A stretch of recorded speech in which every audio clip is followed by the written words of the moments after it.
Welcome back to another episode of NBL Now. We continue to go around the country, around the league, catching up with everyone and everything to do with NBL26. And I'm delighted for my next guest, the head coach of the Sydney Kings, the one and only Brian Goorjian, catching up with me here on NBL Now. Gorge, thanks for jumping on. How you been? Really good. Nice to have some time with, I guess going into the last year, having the Boomers at an Olympic year, and getting the job virtually at the same time and coming in to the Kings just before the season. And I'm just thinking back over time, either involved with the Chinese national team or the Boomers, Philippines, always involved internationally. So the offseason last year, especially coming in as my first year, was something that really, I think, had an effect on the start of our year. So it's just nice from a King standpoint to have this time with my guys. It also looks like are you embracing a full bearded Brian Goorjian going into? Is that more of an off-season look? I'm liking it, Gord. No, it's me like you. I've all last year. It's it's become part of me. I'm all for it. That just the wisdom is paramount. We know that with you. There's a lot to talk about, obviously, with the roster, the final pieces, but it was obviously in the news this week, and something that I've seen a lot of people around understand that you are part of a Knicks coaching staff at Summer League in Vegas. You've done this for a few years now. You've been around it. What do you look to take out of these experiences? Do you continue to learn something new every time? I think some fans would be thinking, he's the greatest of all time. Surely he can't still be learning, but I feel like you are. I mean, if you're not, the game, I look at the game even 3 years ago, 4 years ago, how the game is being played now to how I was teaching it 4 or 5 years ago, completely different. And the way the NBL's played now to how it was even 2 or 3 years ago, completely different. So, the NBA being in that environment, one, I have a close relationship with Leon Rose over a long period of time. His first client when he was an agent was Chris Anstey, his first NBA player, obviously, who was my player. From that point in time, we've stayed close and had a strong relationship. So now he's the president of the Knicks, and anytime in the off season I've had an opportunity where I haven't been with the Boomers or it hasn't overlapped, I've got to go into the summer league, and what I get there is a real incredible open house, to go in and sit on the bench, be in video sessions, be in skill development. And the Knicks take this very, very seriously. So back the last time I was in it, Thibodeau came on the floor quite a few times, did stuff with the guys on video. Things like and it's really applicable to us because I always feel as an NBA there's an NBA coaching and then NBL. And for us, comparing to the football or anything, I always feel in Australia, you have to be innovative. So they're in a ballroom. There's all those teams and they're sharing accommodation. So it's not like regular season. So they go into a ballroom, get a towel, and they get 10 guys in a ballroom and work a defensive rotation on side pick and roll or a cover down on post feed. And then they video and go through it. So you get all these insights and all these innovative ways to do it. So I always feel like I come out of that learning something. And then for all of us, just the connections of all over the period of time. And I know for all of us that all these guys that have come to Australia and now and played, Jamal Mosley for me. He's a head coach, in the NBA now.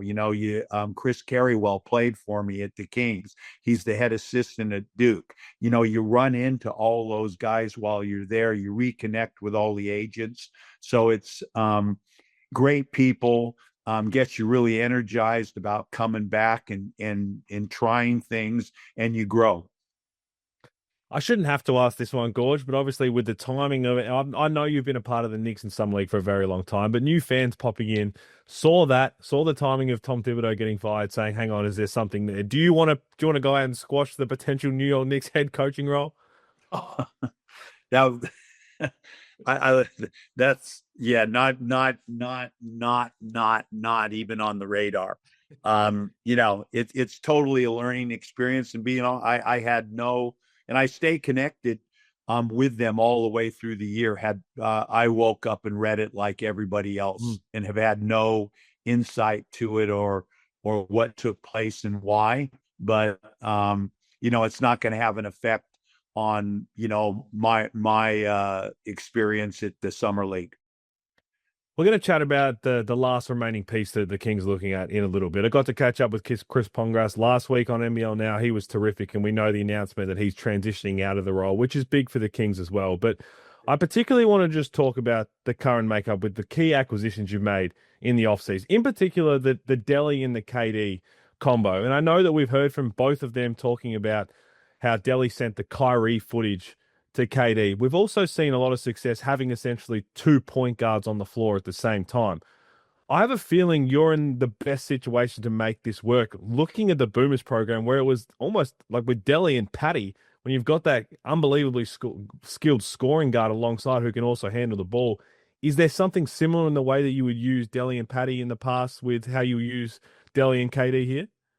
Well, going back, I don't know what people see or how they evaluate, but and I know I got criticized for this of throwing my team under the bus in interview after one of the games, but it's something that I communicated to my team last year, that Jalen Adams, Tyler, Bruce, in that watch, we either had a straight up 2, Tyler a straight up 3, Bruce a 2, and Jalen Adams a 2-1. We didn't have, and it wasn't in Lee Arthur a 2. So when you're looking at this roster, and now we start running up and down, and I get from the Olympics, I go, we don't have a ball carrying, distributing guard. And we have good guards. I'm not throwing it in. Something I communicated with them. How do we get around this, and how do we coach offense, and I've never done that before without a guard. And then now we made it, there's certain things when the season finishes in your first year, the glass was half full. We got a lot of pieces that we liked, that we retained, but the guard play in that position was a forest fire. There was no natural position there. So Delly was on the market right away. And I'd experienced Delly at the Olympics, and just from all kinds of aspects. We've got a lot of young guys on this team. He's unbelievable in the locker room. He's unbelievable at how he goes about the day to day. And I get to see a little smile in your face. I mean, everybody knows you're getting something that is incredible at an NBA level as far as the area that we're talking about. And then KD, there was connections there of people that I knew that knew KD, and the talent that I saw this year and what he can do, and the fact that he was available, I went there real hard.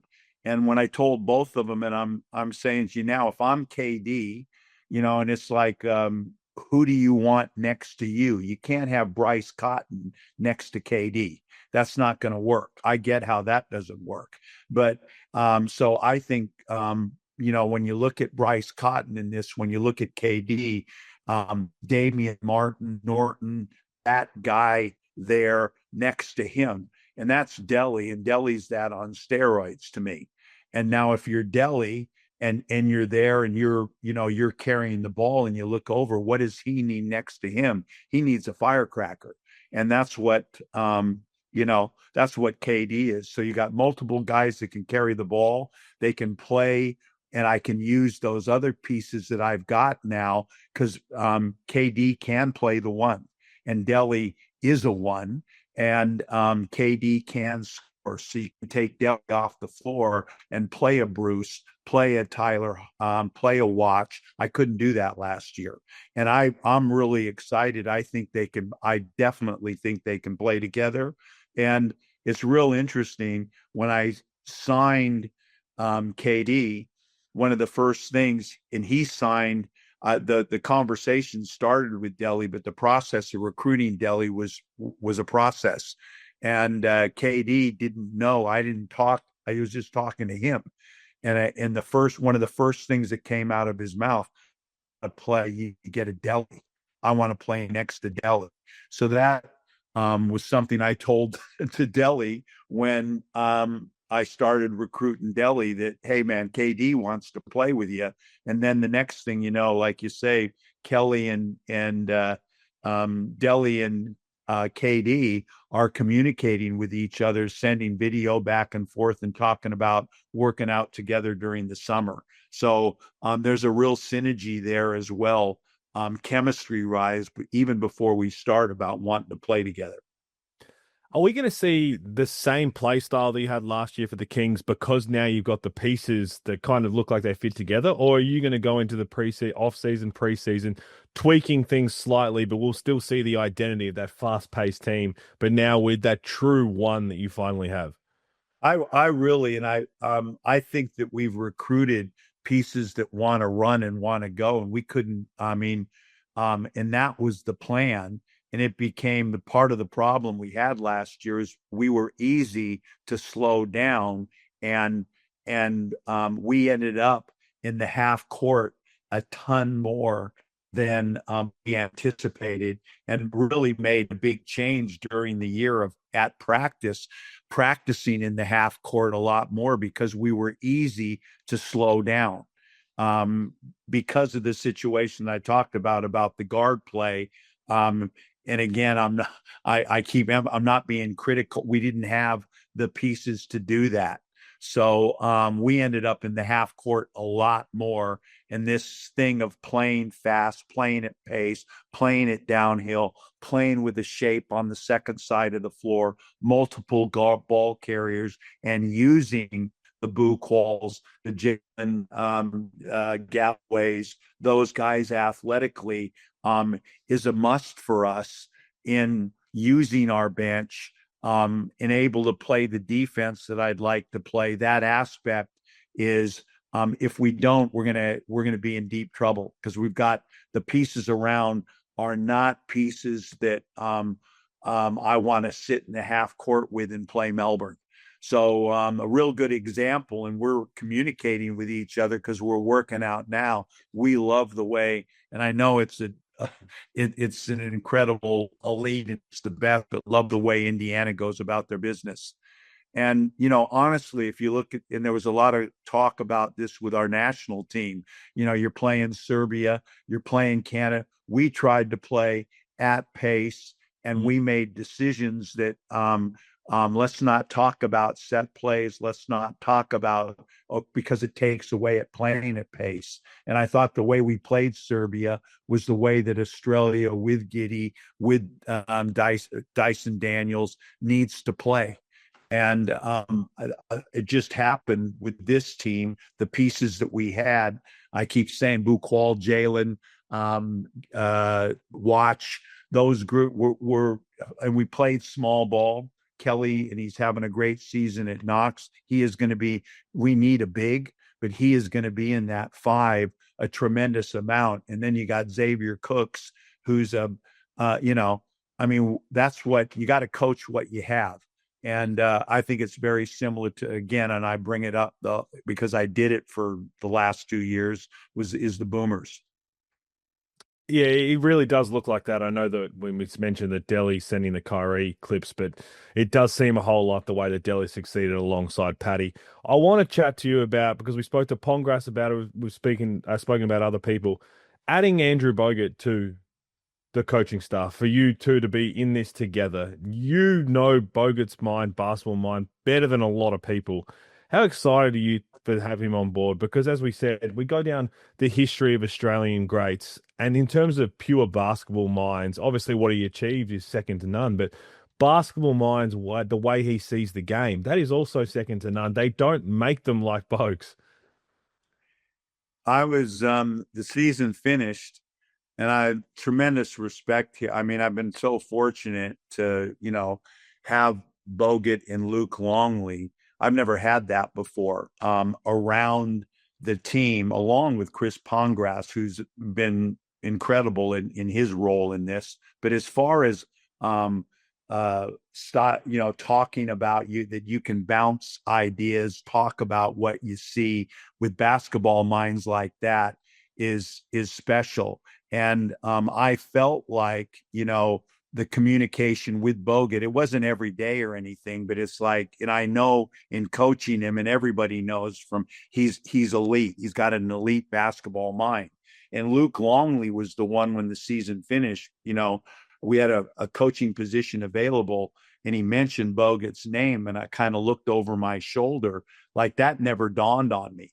Like, that Andrew Bogut would want to go into coaching, and then number two, with the King. I mean, this guy could step, I feel like, in an NBA situation right now. So I picked up the phone and just covered a few things on this that, like what's ahead, or is this something that you really want to do? And I hung that phone up. And to be honest with you, this is as exciting as signing Delly and KD. I just think it's going to be helpful for me. He brings a presence on the floor. He has an incredible basketball mind. And this is another thing about Bogut is he will speak his mind, and he's not afraid. He'll hit you straight between the eyes. But and I've already been through a couple scenarios with him. If you say no, I hear you, but we're going to go this way. It's onward and upward, and we're up and rolling. He's really, and that's a really important aspect of this. And then last thing, bigger than myself right now, is the future of the Kings and moving forward. If you go to the past with the Kings, they've had tremendous coaches here, elite, fantastic coaches, but they've been like the imports. They're hired guns. They come in, they coach, they go home, and then they come back when the imports come back. Our ownership wants, and we're working really hard at the community. We right now we're into all the NBL loan programs. We're into the Sudanese community. We're going every day from 9:30 to 12:30. We've got a King's Run with all those kids in it, and we're doing a lot of development and a lot of work in the community.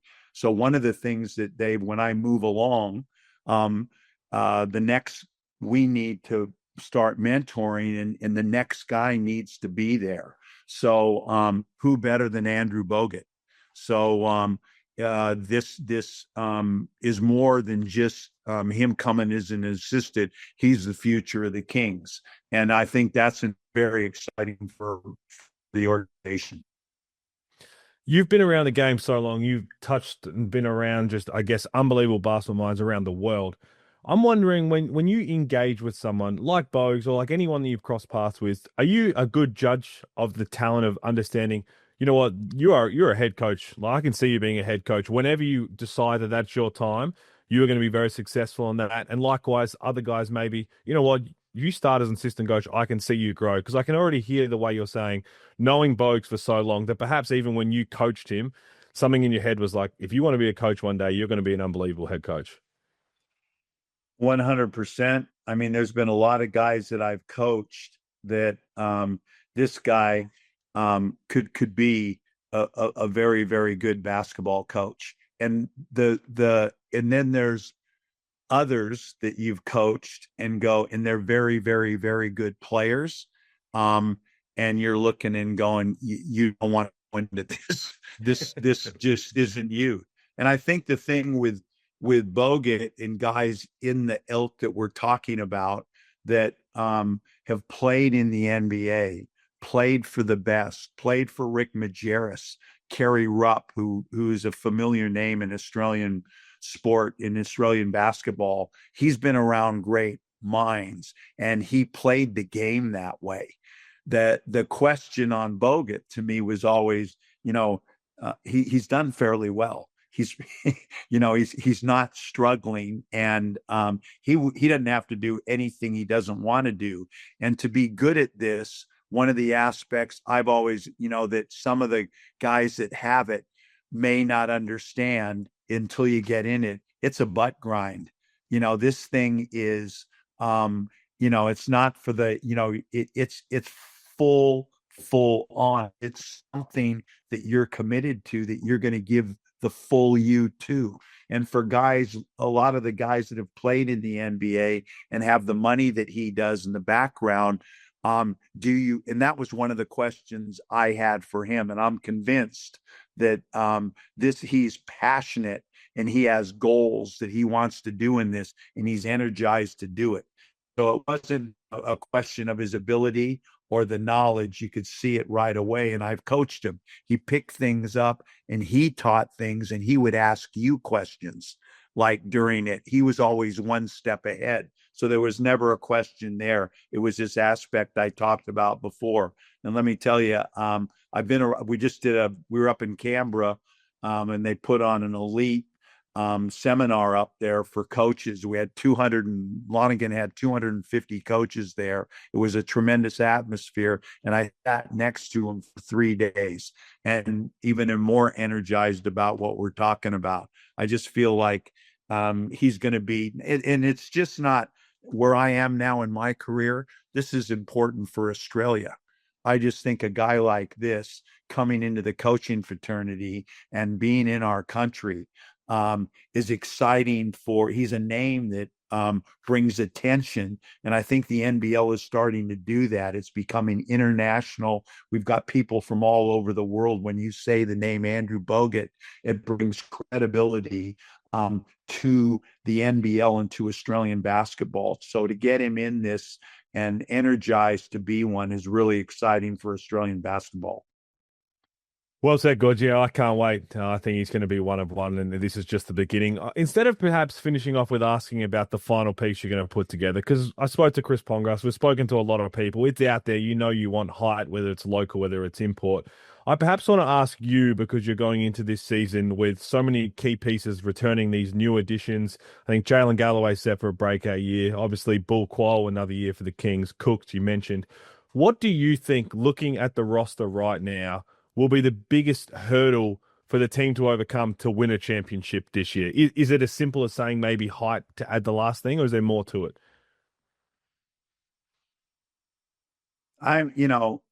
It's I thought last year, and just with this group in general, tenacity. And you look at, and I'm not that they're young. They have a lot of young guys there, and I'm really, I think with Delly, some of these guys are going to speak up more now, and there'll be more of that. But I've tried to add a little. I think Delly adds a big bite to this, and Kendric has a little chip to him. But I thought last year, and I always go, you get to the grand final series and you look at the teams in the grand final, and Wollongong and Melbourne, when you played against them, Illy, Delly, Gould, they had spit to them. They were physical. They stand over you. They had a toughness and that togetherness that's been built over a period of time. And Wollongong, I was there for 2 years, and part of the 5-year build that they've done, where Tatum's taken them to something really special. They had that connection, and with the Hickey, Jay Kell, they had that tenacity. And I just thought, taken away, I'm excited about my talent. I think the team's more balanced, but the connection, and that, I know I started with Wollongong. It's taken 5 years. I mean, we're in year 2. The expectations are going to be high, and this is a whole new roster. You go back to the teams that won the championship. They had the down year, a total change, and now we're building something. And so if you say, okay, Wollongong last year, Tasmania when they were at their elite, the connection and the toughness takes a little bit of time, and that's the area we've got to fast track in order to get to where we want to go. I love it. That was perfectly said. You couldn't have given me a better answer there, Gorge. Always love catching up with you. I'll see you in a few weeks in Vegas, but good luck finding the last piece. I'll see you over there at Summer League, and then we look forward to NBL 26. Thank you for jumping on. Thank you. Thank you.